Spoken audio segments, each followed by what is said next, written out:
Good morning, everyone. Welcome back. Today, I just wanted to touch upon two books that I think are critical for high schoolers to read and also parents of high schoolers to read. These two books are both written by Andrew Carnegie, and the first one is called The Empire of Business, and the second book is called The Gospel of Wealth.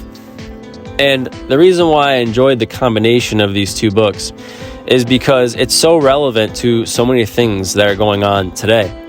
For example, a lot of high school students allocate a lot of time and effort focused on getting into college.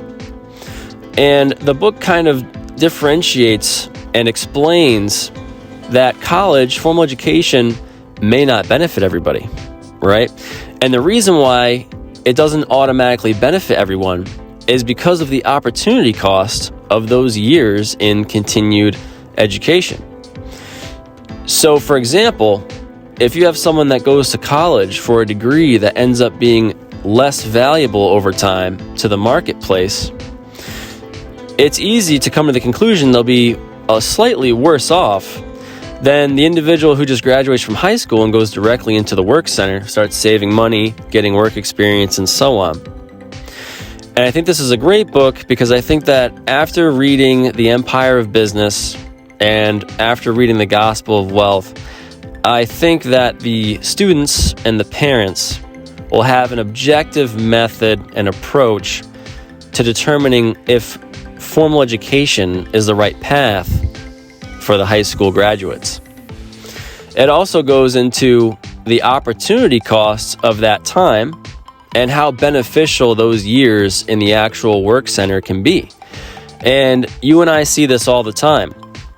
We see smart kids, they get great grades all through high school and college, but then when they get out, there's not a guaranteed work center that they can start working in. And even if there is, they're also competing with their peer who now has 4 or more years of actual work experience. And so it's not that formal education is right or wrong, or that graduating high school and going right into the work center is right or wrong. It's just a great couple of books full of objective thought processes to determine whether that's actually the best path or not. And I think that those are key thoughts, especially today, right? Not only the cost in time of formal education, but the actual expense. And in earlier videos, we talked about compounding interest and so on. Me personally, if I was to have a child today and they didn't necessarily gravitate towards any particular subject, I feel like I'd be more inclined to have them get right into the work environment, start putting money away as much as they could, ideally by 25, let's say. And it's possible that you could have a high school graduate go right out of high school and get a decent paying job with modest wages, but they also have modest expenses. They don't have any student loan debt.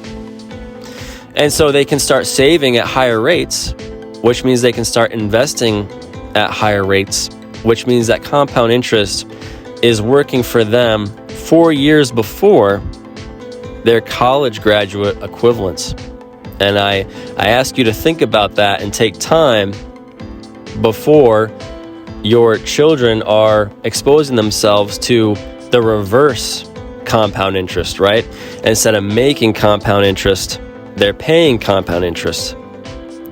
So, in summary, we tend to be so convinced that formal education is the path without actually calculating and projecting out the true cost in time and money being invested into that venture.